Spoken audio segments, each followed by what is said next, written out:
ঈসা রুহুল্লাহ খেয়াল করেন, ঈসা রুহুল্লাহ একদিন আঁকাবাঁকা মেঠো পথে হাঁটে। হঠাৎ করে তিনি দেখতে পেলেন সুন্দর একটা পাখি কি করতেছে বন্ধু। এই সুন্দর পাখিটা তিনি কি করতেছেন, গোসল করলো। গোসল করার পরে আবার এসে ধুলাবালিতে নিজের অঙ্গটাকে ধূসর করে নিল। আবার এই পাখিটা কি করলো, আবার বন্ধু ধুলাবালিতে কি করলো, গোসল করে ফেললো। আবার এসে ধুলাবালিতে ধূসর করে ফেললো। এমনি করে করে করে করে বন্ধু 5 বার, কয়বার? 5 বার। এমনি করে করে 5 বার শরীরটাকে ময়লা করলো। সুন্দর একটা পাখি ও বন্ধু শরীরটাকে ময়লা করে দিল, আবার বন্ধু গোসল করে নিল। এবার ঈসা রুহুল্লাহ চিন্তায় পড়ে গেল, আশ্চর্য ধরনের ব্যাপার। নিজে নিজে শরীরটাকে ওয়াশ করতেছে, আবার নিজে নিজে শরীরটাকে আবার পরিষ্কার করে নিচ্ছে। ব্যাপার কি রে, আমার জানতে বড় মনে চায়। আল্লাহ রাব্বুল আলামিনের কাছে দরখাস্ত করে দিলেন, অ্যাপ্লিকেশন লিখে দিলেন, ও গবনীব ওই পাখিটা কি করছে গো, একবার শরীরটাকে ময়লা করছে আবার ধৌত করে নিচ্ছে। মালিক এটা কেন গো, এটা কেন হলো গো? আমার মালিক জানিয়ে দিয়েছে, ঈসা ও ঈসা রে, এটা আমার হাবিব। জোরে কন্যা সুবহানাল্লাহ, আর জোরে বলেন না সুবহানাল্লাহ। কার নিদর্শন? আমাদের কার? বলে দিয়েছেন কে? আল্লাহ। অগমনী এটা কেমন নিদর্শন? আমার আল্লাহ জানিয়ে দিলেন, ঈসা রে আমার হাবিবের উম্মতগুলো গুনাহ করবে। ওই পাখি বালু লাগানোর পরে, ময়লা লাগানোর পরে যেমন ময়লা হয়ে গেছে, গোসল করার পরে এটা পরিষ্কার হয়ে যায়। আমার হাবিবের উম্মতগুলো গুনাহ করবে, আমল নামার মধ্যে একটা দাগ পড়ে যাবে। কিন্তু ফজর পড়ার পরে গুনাহটা করলো, জোহরে আবার দাঁড়িয়ে গেল, ওই জোহর পড়ার কারণে তার গুনাহটা মাফ হয়ে গেল। সুবহানাল্লাহ। তার মানে তুমি যতই গুনাহ করো বন্ধু, 5 ওয়াক্ত নামাজ যদি তুমি সঠিকভাবে পড়তে পারো, তাহলে তোমার আমল নামায় কোনো গুনাহ থাকবে না। মেসেজ দিয়েছেন কার কাছে? ঈসা রুহুল্লাহর কাছে। কার কাছে? আপনার আমার প্রাণের রাসূল আসার আগে যিনি পৃথিবীতে বিচরণ করেছিলেন বন্ধু, শাসন ক্ষমতা ছিল পৃথিবীর, ঈসা রুহুল্লাহর কাছে। জোরে জোরে বলেন না সুবহানাল্লাহ। বন্ধু আমার দিকে তাকান, নামাজ কত গুরুত্ব আপনাদেরকে বোঝানোর জন্য বলছি। কারণ আমাদের দেশের মধ্যে সুদ আছে, ঘুষ আছে, মিথ্যা কথা আছে, পরের সম্পদ চুরি করা আছে, লুট করা আছে। এটার একটা মাত্র কারণ আমার আল্লাহ সূরা আনকাবুতের মধ্যে বলেছেন, ইন্নাস সালাতা তানহা আনিল ফাহশাই ওয়াল মুনকার। নামাজ মানুষকে খারাপ কাজ থেকে বাঁচিয়ে রাখে, অশ্লীল কাজ থেকে বাঁচিয়ে রাখে। আজকে বন্ধু চুনটা নগরহাটির মানুষ রে, ও আমার ভাই, আমার বাবা, মা বোনদেরকে বলছি, এই চুনটা নগরবাসীর মানুষ, তোমরা কালকে থেকে যদি 5 ওয়াক্ত নামাজ সঠিকভাবে যদি পড়তে পারো, আল্লাহর কসম করে বলছি, তোমাকে গোটা পৃথিবীটাও যদি দিয়ে দেওয়া হয়, তোমাকে আমি গোটা দুনিয়াটা দিয়ে দিলাম, এই পাপটা করো। কিন্তু এই পাপ করলে আল্লাহ তোমার প্রতি অসন্তুষ্ট হয়ে যাবে। চুনটার কোন যুবক পাপের দিকে লিপ্ত হবে না। ঠিক কিনা বলেন? আরো জোরে বলেন। বন্ধুরে আমার দিকে তাকান। মূসা নবী, আবার আসি আমি মূসা কালিমুল্লাহর কাছে। মূসা কেমন নবী জানেননি? 1,24,000 নবী আল্লাহ রাসূল পাঠিয়েছেন, এর মধ্যে 8 জনকে স্বর্গীয় উপাধি দিয়েছেন। কতজন? আরো জোরে বলেন। 8 জন নবীকে আল্লাহ স্বর্গীয় উপাধি দিয়েছেন বন্ধু। এর মধ্যে একজন হলো দাউদ একজন হলো আদম সফিউল্লাহ, নূহ নাজিউল্লাহ, দাউদ খলিফাতুল্লাহ, ইব্রাহিম খলিলুল্লাহ, ইসমাইল জবিউল্লাহ, নূহ নাজিউল্লাহ, মূসা কালিমুল্লাহ, ঈসা রুহুল্লাহ, আর সর্বশেষ হলো হাবিবুল্লাহ। জোরে জোরে সুবহানাল্লাহ। এর মধ্যে বন্ধু ঈসা রুহুল্লাহর কাছে একদিন এক মহিলা আসলো। খেয়াল করেন, এই মহিলা ব্যভিচারের মাধ্যমে গর্ভধারণ করেছে। কি করেছে? গর্ভধারণ করলো। ও বন্ধু, বাচ্চাটা পেটে বড় হলো, সুস্থভাবে বাচ্চাটাকে প্রসব করলো। প্রসব করার পরে লোক লজ্জায় মানুষের কাছে কেমন করে মুখ দেখাবে, ওই বাচ্চাটাকে নিজে মা গলা টিপে হত্যা করে ফেলেছে, গলা টিপে মেরে ফেলেছে। মারার পরে তিনি তওবা করেছে। সুবহানাল্লাহ বলেন না। কি করেছে? তওবা করে নিল। তওবা করার পরে বন্ধু এবার মূসা কালিমুল্লাহর কাছে চলে গেলেন। ও গো মূসা, আল্লাহর নবী, আপনি তো আল্লাহর সাথে কথা বলেন গো মূসা, আমার জানতে বড় মনে চায়, আমি এমনি এমনি অন্যায় করেছি, অন্যায় করার পরে আমি তওবাও করেছি, আল্লাহ আমাকে ক্ষমা করেছেন কিনা? এই কথা বলতে দেরি মূসা কালিমুল্লাহ ওই মহিলাটাকে দূর দূর করে ওনার দরবার থেকে তাড়িয়ে দিলেন। যাও যাও, তুমি এখান থেকে তাৎক্ষণিকভাবে প্রস্থান করো। বন্ধুরে আমার, মহিলাটাকে তাড়িয়ে দিলেন। তাড়িয়ে দেওয়ার পরে সঙ্গে সঙ্গে সঙ্গে ফেরেশতা জিবরাইল এসে হাজির। ওগো মুসা, আমার আল্লাহ জানতে চেয়েছে ওই নারীটাকে কেন আপনি এখান থেকে বিদায় করে দিলেন। এবার মুসা কালিমুল্লাহ বললেন, ওই মহিলা এত পাপিষ্ট, এত নোংরা, আমি এই পাপী মহিলা এমন আর দেখিনি, এই জন্য তাকে বের করে দিয়েছি। এবার ওই জিবরাইল এসে মুসাকে জানিয়ে দিলেন, ওগো নবী মুসা, আমার আল্লাহ জানিয়ে দিয়েছে আপনার কাছে ওই মহিলাটা যত বড় পাপী, যত বড় অপরাধী, ওই মহিলার চাইতে বড় অপরাধী হলো যেই মানুষগুলো ইচ্ছে করে নামাজ ছেড়ে দেয়। জোরে জোরে কন্যা নাউজুবিল্লাহ। বেনামাজি কত কত খারাপ আল্লাহর দৃষ্টিতে দেখতে পাইছেননি? আরো জোরে বলেন না কেন? কথা কি বুঝতে পেরেছেন? নামাজের মজাটা আপনাদেরকে বলি। রাসূল বলেছেন, সালাতুল খামস ওয়াল জুমআতু ইলাল জুমআ ওয়া রমাদানু ইলা রমাদান মুকাফফিরাতুল লিমা বাইনাহুন্না ইযা তুনিবাতিল কাবাইর। চমৎকার মেসেজ, বন্ধ খেয়াল করে শুনেন। আল্লাহ রাসূল বললেন, সালাতুল খামস, 5 ওয়াক্ত নামাজ। কয় ওয়াক্ত নামাজ? আরো জোরে বলেন না, কয় ওয়াক্ত নামাজ?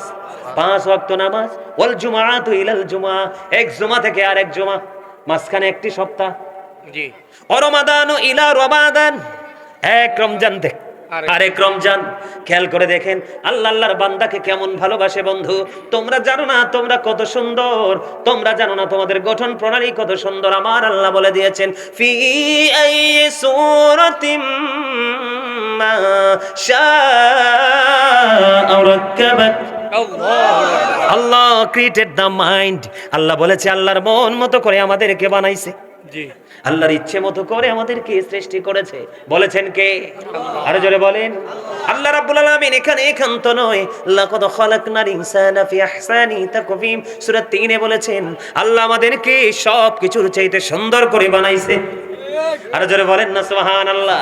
এই মানুষগুলোকে আরো বেশি সুন্দর রাখার জন্য আপনার আমার মালিক বন্ধু নামাজের ব্যবস্থা করে দিয়েছে। খেয়াল করেন, অল জুমাআতু ইলাল জুমা, এক জুমা থেকে আরেক জুমা, ও রমাদানু ইলা রমাদান, এক রমজান থেকে আরেক রমজানের মাঝখানে 305 দিনের গ্যাপ। কত দিনের? 365 দিনে যদি এক বছর হয় বন্ধু খেয়াল করেন, এই বছরে রোজায় চলে গেল 30 দিন। জি। ওই বছরে রোজায় চলে গেল 30 দিন, 60 দিন মাইনাস। জি। আরো আছে অবশিষ্ট কত দিন? 305 দিন। রাসূল বলে দিয়েছে তুমি এই বছরে রোজা যদি সঠিকভাবে পালন করতে পারো, ওই পরের বছরে রোজা যদি হায়াত পাওয়ার পরে বালা করে রাখতে পারো, আমার রাসূল বলে দিয়েছেন এই দুই দিকের রোজার কারণে তোমার গুনার কাফারা হয়ে যাবে। তবে শর্ত হলো ইচ্ছে করে কবিরা গুনাহ করা যাবে না, কবিরা গুনাহ থেকে বেঁচে থাকতে হবে। বুঝেন নাই? জি। Prayer is the key to paradise. নামাজ হলো জান্নাতের চাবি, ঠিক কি না? নামাজ কিসের চাবি? জান্নাতের চাবি। as-salatul miftahul জান্নাহ ও মিফতাহুস সালাতিত তুহুর। নামাজ হলো জান্নাতের চাবি, আর জান্নাতের নামাজের চাবি হলো পবিত্রতা। জি। এখন নামাজও পড়লাম, সৌদও খাইলাম, নামাজও পড়লাম, ঘোষও খাইলাম, নামাজও পড়লাম, মানুষের কলিজায় আঘাত দিলাম। সমস্যা কোথায় জানার দরকার আছে না নাই? আরো জোরে বলেন। জানার দরকার আছে নি? এই জায়গাটাতে একটু করে আসছি, 2-4 মিনিট কথা বলবো, ধৈর্য ধরে শুনে নেবেন। কারণ আমি আজকে আয়াত নিয়েছি, ইয়া আইয়ুহাল্লাযীনা আমানু কু আনফুসাকুম ওয়া আহলিকুম নার। আল্লাহ বলেছেন, O believers, save yourself and your families from the fire. Allah ঈমানদারকে ডেকে বলেছেন তুমি জাহান্নাম থেকে বাঁচো, তোমার পরিবারকেও জাহান্নাম থেকে বাঁচাও। আপনারা আহলে সুন্নাত ওয়াল জামাতের অন্তর্ভুক্ত। বন্ধুরে, আমি আমার বাড়ি যদিও কুমিল্লা, আপনার বাড়ি যদিও বন্ধু সরাইল চন্টাতে, নগরহাটিতে, কিন্তু আপনি আমি একই প্রেমের সুতোয় গাঁথা, ঠিক কিনা বলেন? আরো জোরে বলেন। আমার কথা কি বুঝে আসছে আপনাদের? হ্যাঁ, তাহলে আপনাদেরকে বাঁচাতে হবে। বাঁচানোর জন্য আমি রাস্তা দিতে এসেছি আজকে আপনাদেরকে। বন্ধু ধৈর্য ধরে নিতে হবে। আমার জীবনে কোনোদিন আমি এই অঞ্চলে ঢুকিনি। আজকে রোডে দেখে আমি মনে মনে কই মুফতি সাহেব জানি আমারে কই লইয়া যায়, ঠিক কিনা গো? মনে মনে কইতাছে কই জানি নয় রে, ওই দুই পাশে শুধু মানে ঢালু জমি দেখা যায়, শুধু রাস্তাটাই উপরে দেখা যায়, ঠিক কিনা বলেন? যেহেতু এসেই পড়েছি, জীবনে আর কোনোদিন আসবো কিনা, দেখা হবে কিনা জানি না বন্ধু। আমার জীবনে প্রত্যেকটা দিনের মাহফিলকে আমি আমার জীবনের শেষ মাহফিল মনে করি। আপনারা কেমন মনে করবেন জানি না, আমি বন্ধু আল্লাহি আল্লাহর কসম করে বলছি, প্রতিদিনের মাহফিলকে আমার জীবনের শেষ মাহফিল মনে করি। কারণ আমার জীবনের সময় খুবই অল্প রে, কাজ আমার অনেক বাকি। ঠিক। কথা বলেন না কেন? বন্ধুরে আমার, আপনার আমার প্রাণের রাসূল তিনি কি বলতেছে খেয়াল করেন। আপনি যদি সঠিকভাবে রোজাটা পালন করতে পারেন, ওই কাল কিয়ামতের দিন আপনি দেখতে পাবেন আপনার জন্য স্পেশাল একটা জান্নাতের গেট ওপেনিং করা হবে, যেটার নাম হলো রাইয়ান।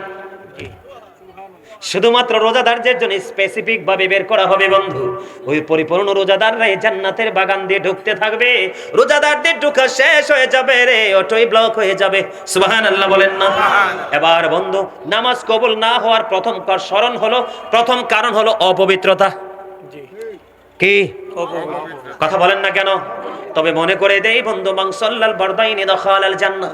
রাসূল বলেছেন, যেই ব্যক্তি শীতল সময়ের 2 ওয়াক্তের নামাজ পড়বে তার ঠিকানা হয়ে যাবে জান্নাত। শীতল সময় মানে বুঝছেন নি? একটা হলো ফজরের নামাজ, আরেকটা হলো আসরের নামাজ। আমার অনলাইনে আলোচনা শোনার মতো কি আছেন নি? আপনি কই মিয়া কুজ্জা ভাই না? মারহাবা বলেন আরো জোরে, আরেকটু। আপনারা কি অনলাইনে আমারে দেখছেন কখনো? কেউ কে কে দেখছেন? হাত তোলেন তো। অমর খোদা মারহাবা কোন? আরো লম্বা আলোচনা করব, থাকবেন? সবাই থাকবেন? আরো জোরে। দিদি পালে তোলে দে মাঝি হেলা করিস না, দিদি পালে তোলে দে মাঝি হেলা করিস না, ছেড়ে দে নৌকায় আমি যাব মদিনা, ছেড়ে দে নৌকায় আমি যাব মদিনা, দিদি পালে তোলে দে, ছেড়ে দে নৌকায় আমি যাব মদিনা, ছেড়ে দে নৌকায় আমি যাব মদিনা। মক্কায় নবী এলো মা মেলার ঘরে, হাসিলে হাজার মানি কাঁদিলে মুক্তা ঝরে, দয়াল মুর্শিদে যার সখা তার কিসের পাবনা, দয়াল মুর্শিদে যার সখা। আমার হৃদয় মাঝে কাবা নয়নে মদিনা, আমার হৃদয় মাঝে কাবা নয়নে মদিনা, দিদি পালে তোলে দে, দিদি পালে তোলে দে, ছেড়ে দে নৌকায় আমি যাব মদিনা, ছেড়ে দে নৌকায় আমি যাব মদিনা। নূরের রোশনীতে দুনিয়া গেছে ভরে, সে নূরের বাতি জ্বলে মদিনার ঘরে ঘরে, দয়াল মুর্শিদি যার সখা তার কিসের পাবনা, দয়াল মুর্শিদি যার। আমার হৃদয় মাঝে কাবা নয়নে মদিনা। মারহাবা। আরে আরো জোরে, আরেকটু মহব্বতে। গজল গেলে ভাল লাগে না? ভাল লাগে? আরেকটু টান দিব? আরো। নবী নবী বলে হায়, কেঁদে কেঁদে দিন যায়, পাইনি দিদার ধমে, লাখো সালাম কদমে নবী, লাখো সালাম কদমে। নবী নবী বলে হায়, কেঁদে কেঁদে দিন যায়, পাইনি দিদার ধমে, লাখো সালাম কদমে নবী, লাখো সালাম কদমে। সোনার মদিনায় লুকিয়ে আছো গো, দেখতে না পাই নয়নে গো, দেখতে না পাই নয়নে, দয়ারি নজরে চাও, গোলামের দেখা দাও। বলেন না, বুকে হাত দিয়ে বলেন, দয়ারি নজরে চাও, গোলামের দেখা দাও, ধন্য কর জনমে, লাখো সালাম নবী, লাখো সালাম কদমে। মারহাবা। আমি কিন্তু একজন রাইটার, আমার সিনা বড়া গজল, রাত পার হয়ে যাবে গজল শেষ হবে না। সুবহানাল্লাহ। মারহাবা বলেন না? আরো জোরে। শুধু আপনাদের এনার্জি প্রয়োজন।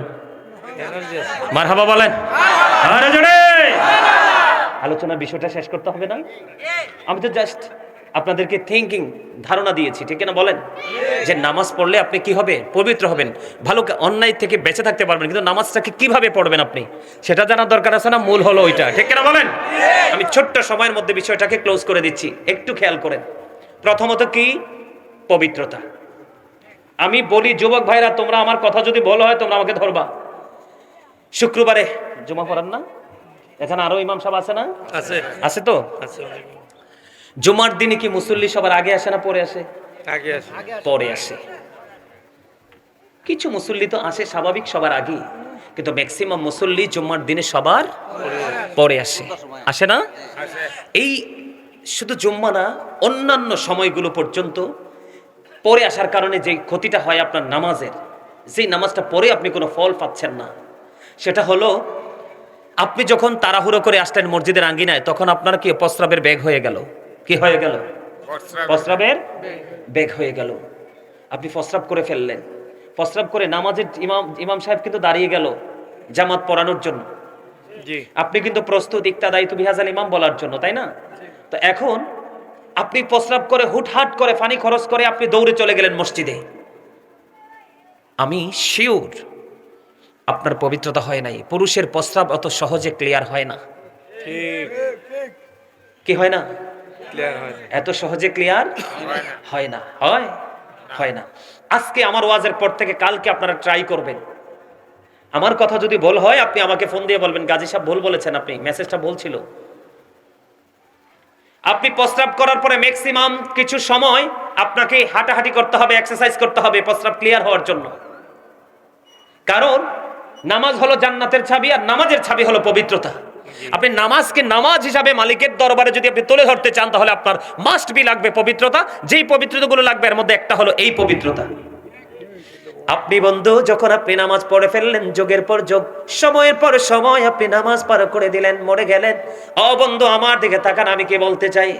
সাদ বিন মুআজ রাদিয়াল্লাহু তাআলা আনহু যখন ইন্তেকাল করলো, ওনার জানাজায় ৭০,০০০ ফেরেশতা অংশগ্রহণ করলো। কত হাজার? ৭০,০০০ ফেরেশতা অংশগ্রহণ করলো। তারপরে ওনাকে কবরে দেওয়ার পরে আমার নবী উপস্থিত সাহাবায়ে কেরামদেরকে নিয়ে দোয়া করতেছেন, ইয়া রাসূলুল্লাহ, ইয়া হাবিবাল্লাহ। কেন গো ও নবী, কেন দোয়া করতেছেন? তোমরা জানো না সাদ বিন মুআজ এত বড় আল্লাহওয়ালা ছিল, এত বড় আমল তার ভিতরে ছিল রে, যার মৃত্যুর পরে ৭০,০০০ ফেরেশতা তারা জানাজায় অংশগ্রহণ করলো। ইয়া রাসূলুল্লাহ, তার কবরের পাশে দোয়া করার মানে কি? আমার নবীজি বলে দিলেন, তার প্রস্রাব করার পরে ভালো করে পবিত্র হতো না, এই কারণে এত বুজুর্গ হওয়ার পরেও তার কবর আযাবের সম্ভাবনা আছে, এই জন্য আমি নবী দোয়া করে দিলাম। তাহলে আপনাকে প্রস্রাব করার পরে, পায়খানা করার পরে শরীয়তের আইন মানে আপনাকে আগে পবিত্রতা হতে হবে। আপনার জামার নামাজ হলো আসরের জন্য ৪ রাকাত। জি আপনি ফরজ তো কয় রাকাত? আপনার ধরেন উনি ইমাম সাহেব, উনি জামাতে দাঁড়িয়ে গেল, কি করলো? উনি জামাতে দাঁড়িয়ে গেল, আপনি প্রস্রাবখানায়। আল্লাহ রাসূল বলে দিয়েছেন, তুমি যদি আখিরি বৈঠকে বসতে পারো তারপরেও তোমার জামাতের সওয়াব মিলবে, কিন্তু অপবিত্রতা নিয়ে যদি প্রথম কাতারেও দাঁড়াও সওয়াব মিলবে না। বুঝতে পারছেন? সহজে বুঝতে পেরেছেন? আরো জোরে বলেন। এবার আসেন, আপনি যদি পবিত্রতা হতে পারেন, পরিপূর্ণ পবিত্র হয়ে যদি নামাজ পড়তে পারেন, আমার নবীজি মেরাজে গেলেন, বেলাল তখনও পৃথিবীতে জিন্দা। সুবহানাল্লাহ বলেন না? আমার নবীজি জান্নাতের মধ্যে গিয়ে দেখলেন হযরতে বেলালের কদমের ছাপ, সুবহানাল্লাহ। পা মোবারকের স্পর্শ দেখতে পেলেন। আমার নবীজি দেখতে পেলেন, নজর দিয়ে চেয়ে দেখলো হযরতে বেলালের কদমের ছাপ। কেন গো নবী? বেলাল তো এখনো মৃত্যুবরণ করেনি। হযরতে বেলাল, হাবশির বেলাল এখনো তো পৃথিবীতে সশরীরে জিন্দা, কিন্তু জান্নাতে তার কদমের ছাপ দেখা যায়। কেন রে?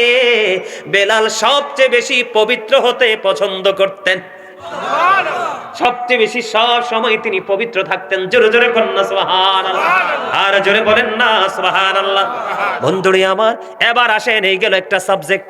আরেকটা হলো বর্তমানে সবচেয়ে বড় অভিশাপ জিন্স প্যান্ট। জি আছে না নাই? যুবকরা অনেকে কইবো, ওমাগো হুজুর এটা কিটা কইতেছে, আমার অনুভূতিতে আঘাত করছে হালকা কইরা, ঠিক কিনা বলেন? এই প্যান্ট। যুবক বন্ধুরা, তোমাদের জন্য এই ওয়াজ, তোমরা শোনো। শুধু নারীর জন্য পর্দা ফরজ নয়, পুরুষের জন্য পর্দা ফরজ। ঠিক পুরুষের পর্দাটা কেমন? লিবাসুত তাকওয়া যালিকা খায়র। এটা কোরআন। আল্লাহ বলেছেন, ইয়া বনি আদম ক্বাদ আনজালনা আলাইকুম লিবাসান ইউওয়ারি সাওআতিকুম ওয়া রিশান ওয়া লিবাসুত তাকওয়া যালিকা খায়র। আদম সন্তানের জন্য 3 শ্রেণীর পোশাক। কয় শ্রেণীর? একটা হলো লজ্জাস্থান ঢাকার, যেটা কন্টিনিউ প্রতিদিন পরি, নতুন পুরান নাই। জি দ্বিতীয়ত হলো সাজের পোশাক। আমি কিন্তু এমন ভাবে থাকি না আজকে সাজি, কথা কন না কেন? আমার ভাই সাজগোজ করেছেন, আমার দাদু ভাই করেছেন, ওনার আপনারা অনেকে করেছেন। আপনার বিশেষ করে এই সংগঠনের সদস্যগুলো সবার একই ডিজাইনের পাঞ্জাবি, অনেক সুন্দর দেখায় কিন্তু তাদের এই পোশাকটা। এই হলো সাজের পোশাক। 3 নম্বরে আল্লাহ বলছেন লিবাসুত তাকওয়া যালিকা খায়র, এর মধ্যে সবচেয়ে উত্তম পোশাক হলো বন্ধু তাকওয়ার পোশাক। আমার দিকে তাকান, যেই কন্ডিশনে পোশাক পরা ঈমানদার পুরুষের জন্য ফরজ। এদিকে তাকান, উপর দিয়া থাকবে নাভি বরাবর, অথবা উপরে কোনোভাবেই কিন্তু নিচে যেতে পারবে না। নিচের দিক দিয়া থাকতে হবে, হাঁটুর নিচে, টাকনুর উপরে। লুঙ্গি বলেন, প্যান্ট বলেন, পায়জামা বলেন, ট্রাউজার বলেন, যেটাই বলেন। অনেক মুরব্বীদেরকে দেখা যায় রাস্তা দিয়ে হাঁটে, লুঙ্গি পরে মনে হয় রাস্তা ঝাড়ু দিচ্ছে, কথা কন না কেন? বুখারী শরীফের হাদিস, আমার দিকে তাকান। আপনার যে অঙ্গটা যে টাকনুর নিচে কাপড় থাকবে জাহান্নামে যাবে রে। আল্লাহ রাব্বুল আলামিন হাসরের ময়দানে যাদেরকে দয়া করবে না, ক্ষমা করবে না, মাফ করবে না, এদের মধ্যে অন্যতম হলো যারা অহংকার করে করে টাকনুর নিচে ঝুলাই ঝুলাই পোশাক পরে। জোরে জোরে কন্যা নাউজুবিল্লাহ। এখনকার ছেলেরা যখন জিন্স প্যান্ট পরে নামাজ পড়তে যায়, নামাজে যখন রুকু দেয়, পিছনের কাতার দেখে আরেকজন তার লজ্জাস্থান দেখে। জিনাল আইনুন নাজরু, চোখের জিনা হলো দেখা। চোখের পাপ হলো কি? চোখের অপরাধ কি? দেখা। আপনি ও বন্ধু, যেই নারী পোশাক পরার পরেও তার শরীর দেখা যায়, ওই নারী রাসূল বলেছেন উলঙ্গিনী, ন্যাংটা। নাউজুবিল্লাহ বলেন না? কারণ পোশাক পরেছে ঠিকই কিন্তু পাতলা। ও বন্ধু, চুন্টানগর হাটির যুবক বন্ধুরে, আমি তোমাদেরকে বাঁচাইতে চাই, শত্রু মনে করো না। ও বন্ধু, যেই যুবক, যেই ইমানদার পুরুষ পোশাক পরার পরেও তার বডিটা দেখা যায়, ওই পুরুষটাও পোশাক পরিহিত পুরুষ না, ল্যাংটা পুরুষ। জোরে কন্যা নাউজুবিল্লাহ। যার লজ্জা নাই, দাড়ি মানো নাই, কি নাই? এখন তুমি যে প্যান্টটা পরলা, নিচের দিক দিয়ে তোমার গোপন অঙ্গ দেখা যায়, সামনের দিয়ে দেখা যায় কি যায় না বলেন? যুবক ভাইরা তোমরা বলো। জিন্স প্যান্ট পরে যখন ছেলেরা হাঁটে, তার এমন বর্ডার বন্ধু, পোশাকটা এমন জায়গায় থাকে রে, নারীরা থাক দূরে, পুরুষরা পর্যন্ত তাকাইতে লজ্জা পায়।